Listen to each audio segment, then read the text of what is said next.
చిలుకలు అంటే కూడా సార్ మీ అంటే పార్ట్ సాటిస్ఫాక్టరీగా ఒక కేసు ఉండే sir 9 months baby sir. Gandhi hospital నుండి కిడ్నాప్ చేస్తారు పాపని. వాళ్ళ అంటే గాంధీ హాస్పిటల్ ఎలా?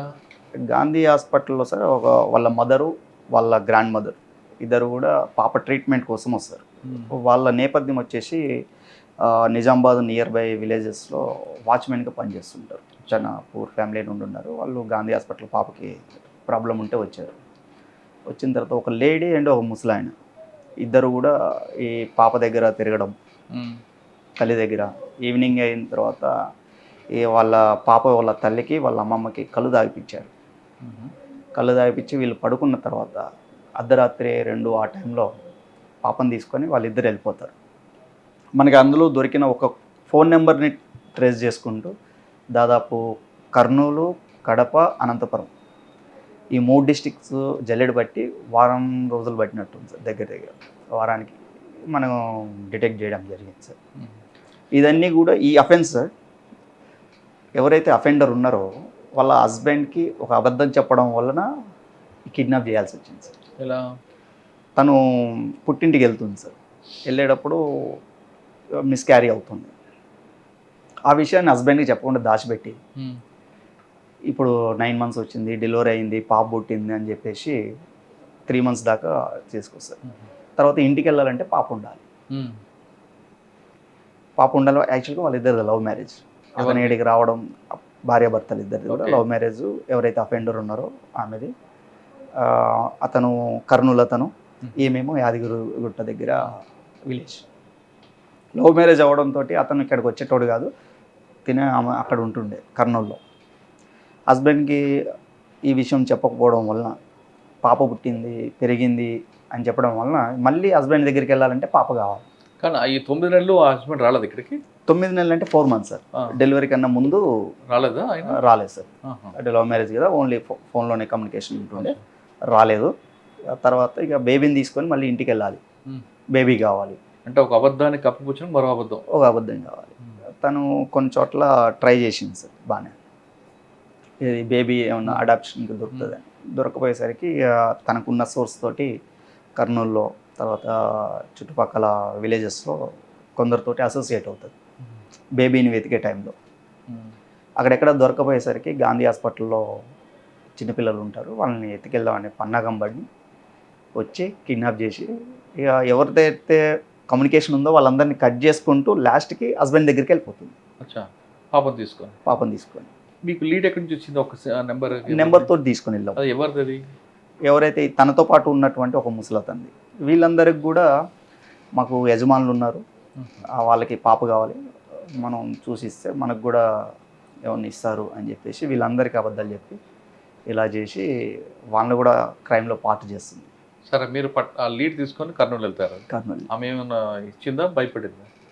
వాస్తవానికి సార్ మేము ఏదైతే లీడ్ తీసుకున్నామో వాళ్ళందరినీ కూడా పాప దొరికిన తర్వాత వాళ్ళందరినీ కట్ చేసేసింది. మనకి జులై సినిమాలో కనుక అల్లు అర్జున్ సినిమాలో ఆ బ్యాంక్ రాబరీ తర్వాత కట్ చేసినట్టుగా మాకు చాలా ఇబ్బంది అయింది. తను చేసిన తప్పు ఏంటంటే ఒక్క నెంబర్ నుండి వాళ్ళ హస్బెండ్కి ఫోన్ చేసి వెళ్తుంది, సింగిల్ ఫోన్ కాల్. దాంతో మళ్ళీ ఆ ఫోన్ ఐఎంఏ ట్రేస్ అయ్యింది. మళ్ళీ ఐఎంఏ మళ్ళీ ట్రేస్ చేసి ఆ నెంబర్ ఎవరిదో చూసుకొని మళ్ళీ అతను మాట్లాడిన తర్వాత అతను ఎక్కడి నుండి ఆ నెంబర్ నుండి ఏ నెంబర్కి వెళ్ళిందో చూసి ఆ నెంబర్ ద్వారా మనం ట్రేస్ అవుట్ చేయడం జరుగుతుంది. ఏమన్నారండి హస్బెండ్? షాక్లో ఉన్నారండి వెళ్ళగానే. విలేజ్ అది కూడా వాళ్ళు నమ్మలేదు. వాస్తవానికి అతను ఒక చిన్న పని చేసుకుంటాడు, వ్యవసాయ కూలీలాగా. అతను ఇట్లా జరిగిందంటే నమ్మలేదు. అవన్నీ కూడా ఇక కోర్ట్ ఆఫ్ లాలో ఉంది కాబట్టి పదవి చెప్పలేదు. ఓకే, చిలుకలు కూడా తర్వాత ఎక్కడికి వచ్చారు? సిసిఎస్కి వచ్చాం సార్. అక్కడ 1 year చేశాను సార్. అక్కడ రెగ్యులర్ కేసెస్, కన్వెన్షనల్ లేదు. అప్పుడు యాంటీ నార్కోటిక్స్ టీమ్స్ దగ్గర ఉంటుండే, అవి చేశాం సార్. దాని తర్వాత యాంటీ కరప్షన్ బ్యూరోకి డిప్యుటేషన్ మీద వెళ్ళడం జరిగింది సార్. అక్కడ ఒక 6 years 9 months చేసిన తర్వాత ఆడ మన ఇప్పుడు ప్రజెంట్ డీజీపీ గారి చేతుల మీదుగా ప్రమోషన్ తీసుకొని మళ్ళీ హైదరాబాద్కి వచ్చి డిఏ గాంధీనగర్, డిఏ మలక్పేట్ చేసి ఫిబ్రవరి నెలలో మన సైబర్ క్రైమ్కి రావడం జరిగింది. మీకు ఒక అవార్డు కూడా ఇచ్చినట్లుంది కదా? సేవా పథకం వచ్చింది సార్. ఎందుకు? అది సాధారణంగా మెరిటోరియల్ 10 సంవత్సరాలు సర్వీసెస్ దాటాక ఇస్తారు కదా. 12 ఇయర్స్కి ఇస్తారు సార్ Hmm. జనరల్గా. కొన్ని ఎగ్జెప్షనల్ కేసెస్లో 10 ఇయర్స్ అబవ్ ఉంటే ఇవ్వచ్చు సార్. అంటే ఏం మీది చేసిన అంత గుడ్ వర్క్ ఏముంది అక్కడ? అవి కొన్ని కేసెస్ ఉంటాయి సార్, అవన్నీ కూడా కాన్ఫిడెన్షియల్ మనం చెప్పకూడదు, అవి మేము కూడా డిస్కస్ చేస్తాం సార్. కానీ ఏసీబీలో 5-6 ఇయర్స్ చేస్తారు కదా. Yes sir. ట్రాప్ కేసులో కన్విషన్ వస్తుంది, డిఏ కేసులు ఎందుకు రాదండి? డిఏ కేసులో కూడా వస్తుంది సార్, ఏది ఉన్నా కూడా ఆన్ మెరిట్స్. అంత రేషియో దానికి తక్కువ కనిపిస్తుంది. అంటే కేసెస్ కూడా తక్కువ ఉంటాయి సార్, ఇవి 15-20 కేసెస్ ఉంటాయి, అవి 1-2 కేసెస్ ఉంటాయి. సార్ మీరు కేసు రివీల్ చేయకుండా ఒక డిఫరెంట్ కేసుని చెప్పగలరా? ఎంబో ఈ రకంగా కూడా డబ్బులు తీసుకుంటారు ట్రాప్లో? లేదు సార్, ఇది కాన్ఫిడెన్షియల్ అవుతుంది సార్. సార్ ఒక కేసు పట్టుకోవాలనుకుంటే ఎంతకాలం వర్క్ చేస్తారండి గ్రౌండ్ వర్క్? సార్ యాక్చువల్గా మనం ఒక కేసు వచ్చింది అనుకోండి, కంప్లైంట్ సార్, అంటే ఆఫీసర్ యొక్క క్యారెక్టర్ అన్ని చూస్తారా? యాంటిసిడెంట్స్ అన్నీ కూడా వెరిఫై చేసుకుంటారు, మనకి కంప్లైంట్ చెప్పేది నిజమా కాదా చూసుకుంటారు, ఆడ జెన్యునెస్ అనేది ప్రాపర్గా వెరిఫై చేసిన తర్వాతనే కేసు రిజిస్టర్ చేసి మనం ఫర్దర్గా ట్రాప్ కానీ కొన్ని కంప్లైంట్లు మిస్యూజ్ చేయడం పర్సనల్ ఇంటెన్షన్ ఉంటాయి కదండి, అవి ఉండవు సార్. నేను చూసినంత వరకు అయితే అట్లా ఇంటెన్షన్ ఉండదు సార్, ఎందుకంటే వాళ్ళని ఏదో రకం ట్రాప్ చేయాలని ఇంటెన్షన్ చూపిస్తారు. అట్లా ఉండదు సార్. కంప్లైంట్ ఇట్ సెల్ఫ్ అతను వస్తారు సార్, మనకి మనం వెళ్ళి చేసేది ఏమి ఉండదు సార్. కంప్లైంట్ వచ్చిన తర్వాత దాన్ని జెన్యూనిటీ మనం చెక్ చేసుకుంటాం. నిజంగా జెన్యూనిటీ చెక్ చేసే క్రమంలో ఇన్ఫర్మేషన్ లీక్ అవుదా? లేదు సార్, కాన్ఫిడెన్షియల్గా ఉంటుంది సార్. అక్కడ అంతా కూడా ఓ సిస్టమేటిక్గా ఉంటుంది సార్. సార్ ప్రొసీజర్ ఎలాగ ఉంటుంది? కంప్లైంట్ వచ్చింది, టాప్ వరకు మీరు రైడ్కి వెళ్ళాలంటే దానికి వెంటనే రైడ్ ఉంటుంది కదా? వెంటనే ఉండదు సార్, వెరిఫై చేసుకుంటాము. మీరు అన్నట్టుగా జెన్యూనెస్ అనేది చెక్ చేసుకున్న తర్వాత జెన్యూన్ అయితేనే, నిజంగా ఎవరైతే ఆఫీసర్ ఉన్నారో అతను కరప్షన్ అలిగేషన్ నిజం అయితేనే ఫర్దర్గా డీజీ గారి పర్మిషన్ తీసుకొని కేసు. మీరు డైరెక్ట్ డీజీకి ఇస్తారా, అది ఇన్స్పెక్టర్ జేడీ అలా వెళ్తారు? త్రూ ప్రాపర్ ఛానల్ సార్, ఏదైనా ప్రాపర్ ఛానల్. అంటే ప్రతి డిఏ కేసులో కానీ ట్రాప్ కేసు కానీ డీజీ గారు పర్మిషన్ ఇవ్వాలి? పర్మిషన్ ఉంటుంది సార్. వచ్చిన తర్వాత ప్రొసీడ్ ఉంటుంది సార్. దానికి ఎస్ఓపి ఉంటుంది సార్, ఆ ఎస్ఓపి ఫాలో అవుతూ చేయాలి సార్. ఓకే. అంటే కొన్ని కేసుల్లో ఆఫీసర్లు కూడా లీక్ చేసే వాళ్ళని కూడా దారుణంగా సస్పెండ్ చేస్తారంట కదా? ఇవన్నీ ఉంటాయి సార్. సరే, ఏసీబీ తర్వాత ఇక్కడికి వచ్చారు, డిఏ గాంధీనగర్ వచ్చాను సార్.